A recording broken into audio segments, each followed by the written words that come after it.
नमस्कार, peptic time Madhya Pradesh समाचार देख रहे हैं आप। मैं हूं अंकुर यादव। ये है वक्त आज के बुलेटिन का। सबसे पहले देखते हैं आज के बुलेटिन की खास खबरें। ऑनलाइन जारी हुआ 10वीं का रिजल्ट। छात्राओं ने छात्रों पर मारी बाजी। 62% रहा प्रदेश का हाई स्कूल परीक्षा परिणाम।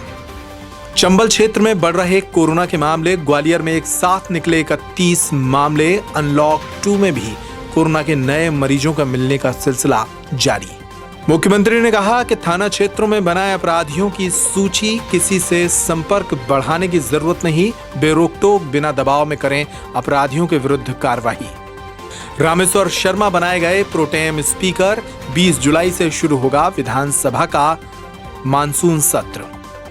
सुर्खियों के बाद खबरों के विस्तार पर नजर डालते हैं। मध्य प्रदेश में 10वीं का रिजल्ट बिना शोर शराबे के शनिवार को जारी कर दिया गया। अब तक हुई परीक्षाओं को देखते हुए ये रिजल्ट बनाया गया है और इस बार भी छात्राओं ने बाजी मारी है। इस परीक्षा में लगभग 62% छात्र छात्राएं सफल रहे। ये रिजल्ट पिछले साल के मुकाबले लगभग 1.25% अच्छा माना जा रहा है। माध्यमिक शिक्षा मंडल की 10वीं की बोर्ड परीक्षाओं का रिजल्ट शुक्रवार की दोपहर 12 बजे ऑनलाइन जारी कर दिया गया। कोरोना संकट की वजह से ऐसा पहली बार हुआ जब 10वीं बोर्ड का परीक्षा परिणाम बगैर किसी ढोल धमाके के जारी हो गया। माध्यमिक शिक्षा मंडल ने ऑनलाइन ही परीक्षा का रिजल्ट जारी किया। इसके पहले तक परीक्षा परिणाम मंत्री और मुख्यमंत्री ही जारी करते थे। मुख्यमंत्री शिवराज सिंह चौहान तो सीएम हाउस में प्रदेश के टॉपर्स को बुलाकर उनके सामने परीक्षा परिणाम जारी करते थे। कहीं भी कोई भीड़ भाड़ देखने को नहीं मिली। स्कूलों में जरूर कुछ चहल पहल नजर आई। रिजल्ट की बात करें तो इस बार फिर से छात्राओं ने बाजी मारी और छात्रों से ज्यादा सफलता हासिल की। कुल 62.84% छात्र छात्राएं 10वीं की परीक्षा में सफल हुए हैं। ये पिछले साल के 61.32% से 1.52% अधिक है। इस बार 15 छात्रों ने 10वीं में पहला स्थान हासिल किया है। इनमें सबसे ज्यादा 3 छात्र गुना के हैं। एक छात्रा कर्णिका मनोज मिश्रा भोपाल की निवासी है।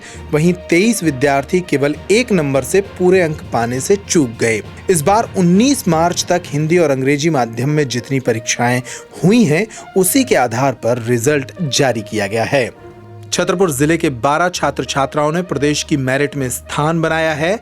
अपनी सफलता पर कुछ छात्र मुस्कुराते नजर आए तो कुछ के आंसू भर आए।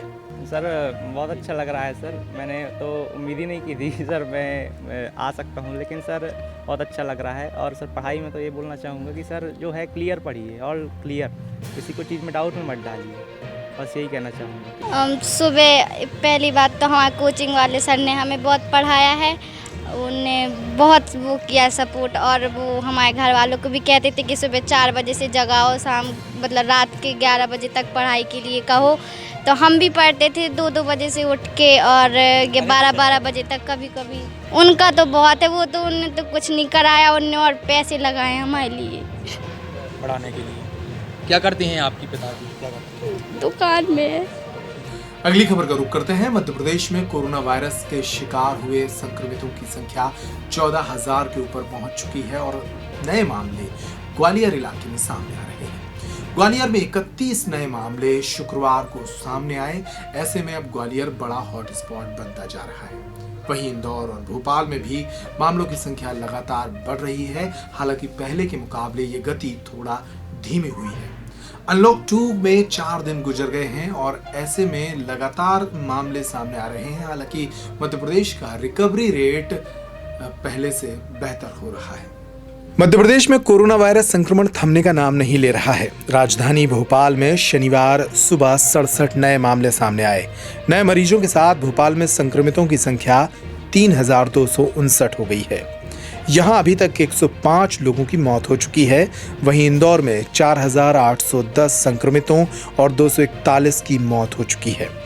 राज्य में 14,357 केस हो गए हैं। इस समय 2,715 केस एक्टिव हैं। इनमें इंदौर के 874, भोपाल के 462, मुरैना के 341 और ग्वालियर के 143 मरीज शामिल हैं। ग्वालियर चंबल अंचल में शुक्रवार को कुल 1951 सैंपलों की रिपोर्ट आई। इनमें से 123 पॉजिटिव मिले।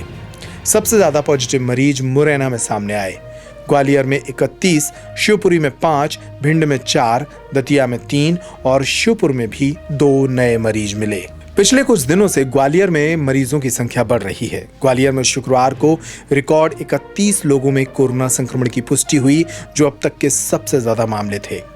इसमें भिंड में पदस्थ बिजली कंपनी का AE Awadh Sharma, CCTV control room में पदस्थ सिपाही राहुल शर्मा, बैंक में हेड कैशियर विजय गुप्ता, निगम कर्मी उमेश गुप्ता, कार्डियोलॉजी विभाग में वार्ड बॉय महेंद्र कुमार के नाम भी शामिल हैं। अधिकांश लोगों में बीमारी के लक्षण हैं, कुछ ऐसे भी हैं जो संक्रमितों के संपर्क में आए थे।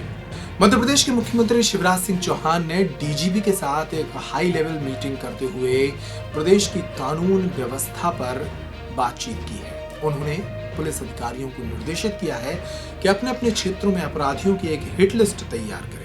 उन्होंने कहा कि भाजपा सरकार में ट्रांसफर और पोस्टिंग के पैसे नहीं लगते, इसलिए किसी भी अपराधी से संपर्क बढ़ाने या फिर किसी के दबाव में काम करने की कोई जरूरत नहीं है। उन्होंने कहा कि थाना क्षेत्रों में अगर अपराध बढ़े तो इसके लिए थानेदार जिम्मेदार होंगे। मुख्यमंत्री शिवराज सिंह चौहान ने पूर्व मुख्यमंत्री कमलनाथ सरकार पर हमला करते हुए कहा कि हमारी सरकार में पैसे लेकर पोस्टिंग नहीं की जाती। लॉ एंड ऑर्डर की हाई लेवल मीटिंग में उन्होंने अपराधियों को क्रश कर देने के निर्देश दिए। उन्होंने कहा कि सभी को मेरिट पर जिले मिले हैं, अब सभी निडर होकर काम करें। अपराधियों में पुलिस का खौफ होना चाहिए, इसके लिए उनकी हिट लिस्ट तैयार करें। अपराधियों पर सख्त रहें और आम लोगों को कोई तकलीफ ना होने दें। शिवराज शाम को दिल्ली चले जाएंगे, वहीं केंद्रीय मंत्रियों से मुलाकात के बाद कल दोपहर भोपाल लौटेंगे। यहां पर मंत्रियों के विभागों को लेकर चर्चा भी की जाएगी। ज्योतिरादित्य सिंधिया से भी मिलने का कार्यक्रम तय किया गया है। अपराधियों पर पुलिस का खौफ होना चाहिए, ये कहना था मुख्यमंत्री शिवराज सिंह चौहान का। उन्होंने कहा कि बदमाशों की सूची बनाएं, ये समाज के दुश्मन हैं, इन पर कार्रवाई करने में कोई संकोच ना करें। पुलिस का कोई भी व्यक्ति इनका मित्र ना हो। अपराधी चिन्हित कर विशेष अभियान चलाएं और बिना किसी दबाव के काम करें। उन्होंने ये भी कहा कि अगर कोई बड़ी घटना हुई तो थानेदार जिम्मेदार होगा। उन्होंने कहा कि थानेदार अपराधियों को संरक्षण ना दें, जो देगा उसे मैं देख लूंगा। ऑनलाइन अपराध हो रहे हैं और उस पर भी ध्यान दिया जाए। दूसरे राज्यों से अपराध होते हैं तो वहां के अधिकारियों के सहयोग से अपराध खत्म करें। उन्होंने कहा कि मध्य प्रदेश शांति का टापू है, यहाँ अपराध बर्दाश्त नहीं किया जाएगा। सोमवार को मुख्यमंत्री डीजीपी के साथ लॉ एंड ऑर्डर की समीक्षा कर रहे थे। अगली खबर का रुख करते हैं। मध्य प्रदेश के विधायक रामेश्वर शर्मा को विधानसभा में प्रोटेम स्पीकर नियुक्त किया गया है। आगामी 20 जुलाई से प्रदेश में विधानसभा का मानसून सत्र शुरू होने जा रहा है और इसके लिए ये तैयारी की जा रही है। रामेश्वर शर्मा वही विधायक हैं जो मंत्री बनाए जा रहे थे, लेकिन ऐन वक्त पर उनका नाम कट गया। अब भाजपा उन्हें साधने की कोशिश में जुटी हुई है। मध्य प्रदेश विधानसभा के सामयिक अध्यक्ष यानी कि प्रोटेम स्पीकर के तौर पर विधायक रामेश्वर शर्मा की नियुक्ति की गई है। राज्यपाल ने शर्मा को अध्यक्ष का निर्वाचन होने तक कर्तव्यों के निर्वहन के लिए प्रोटेम स्पीकर नियुक्त किया है। इससे पहले प्रोटेम स्पीकर के तौर पर जगदीश देवड़ा कार्यरत थे, लेकिन उन्होंने 2 जुलाई को त्यागपत्र दे दिया था। मध्य प्रदेश विधानसभा का मानसून सत्र 20 जुलाई से शुरू होने जा रहा है। मंत्रिमंडल विस्तार में शर्मा को मंत्री पद नहीं मिल पाने की वजह से वह थोड़े नाराज भी चल रहे थे। ऐसे में पार्टी ने उन्हें प्रोटेम स्पीकर नियुक्त करके साधने की कोशिश की है। आज के बुलेटिन में इतना ही। तमाम खबरों के लिए आप देखते रहिए पेपर टाइम मध्य प्रदेश समाचार। नमस्कार।